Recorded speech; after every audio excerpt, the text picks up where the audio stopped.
ഖദ്റ എന്നുള്ള വാക്കുണ്ട് വിശുദ്ധ ഖുർആനിലെ. ഖദ്റ എന്ന് പറയുന്ന ആ പ്രോഗ്രാം ചെയ്തു. നിങ്ങൾ നോക്കി, ഈ DNA എടുത്തു കഴിഞ്ഞാൽ ഇവിടെ കാണുന്ന കോടാനകോടി ജീവികൾ, ഇതൊക്കെ ഒരേ DNA ആണ് അല്ലേ? അതിൻ്റെ പ്രോട്ടീനിൽ അതിൻ്റെ അമിനോ ആസിഡ്, ഇതിൻ്റെ ന്യൂക്ലിയോടൈഡ് എന്ന അഡ്രീൻ, ഗ്വാനിൻ, സൈറ്റോസിൻ, തൈമിൻ, ഈ 4 ന്യൂക്ലിയോടൈഡ് ബേസ് വെച്ചിട്ടാണ് എൻ്റെയർ DNA ഉണ്ടാക്കിയുള്ളത്. അത് അങ്ങോട്ടും ഇങ്ങോട്ടും സീക്വൻസ് മാറ്റി എന്ന് മാത്രമേ ഉള്ളൂ. പക്ഷേ അതിൽ വരുന്ന ഡിഫറൻസ്, എന്ത് വ്യത്യാസമുണ്ട് ഓരോ ജീവി. നമ്മുടെ കൺപീലി അല്ലേ, കൺപീലി ഒരു ലിമിറ്റ് എത്തി അവിടെ നിൽക്കും, അതിൻ്റെ അപ്പുറത്തേക്ക് അത് വളരുന്നില്ല.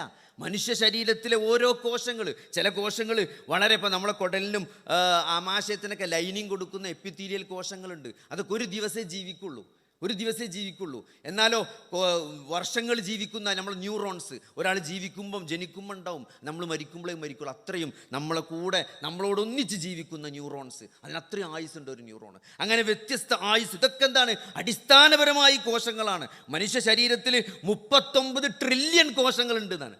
ട്രില്യൺ കോശങ്ങൾ. നിങ്ങൾ ആലോചിച്ച് നോക്കി, 1 ട്രില്യൺ എന്ന് പറഞ്ഞാൽ എത്ര? 1,00,000 കോടിയാണ്.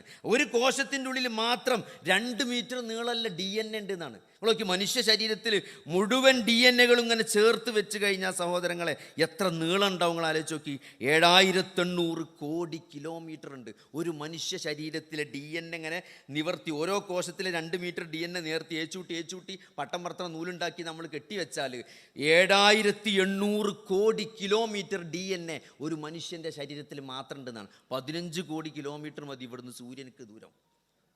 അതിൻ്റെ 520 മടങ്ങ് നീളത്തിൽ DNA ഒരു മനുഷ്യൻ്റെ ശരീരത്തിൽ മാത്രം ഉണ്ടെന്ന് പറയുമ്പോൾ ഇതൊക്കെ വെറുതെ സൃഷ്ടിക്കപ്പെട്ടതാണോ സഹോദരങ്ങളെ? വിശുദ്ധ ഖുർആന് മനുഷ്യ സൃഷ്ടിപ്പിൻ്റെ വൈഭവത്തെക്കുറിച്ച് പറയുന്ന, അതിൻ്റെ അത്ഭുതത്തെക്കുറിച്ച് പറയുന്ന ഏതായത്തും അവസാനിപ്പിക്കുക മരണത്തിന് ശേഷം ഒരു ജീവിതമുണ്ട് എന്ന് ഓർമ്മപ്പെടുത്തിക്കൊണ്ടാണ്. അതുതന്നെയാണ് സഹോദരങ്ങളെ ഓർമ്മപ്പെടുത്താറ്. ഈ ജീവിതം വെറുതെയല്ല, ഇതിന് ചോദ്യം ചെയ്യലുണ്ടാവും, വിചാരണ ഉണ്ടാവും സഹോദരങ്ങളെ.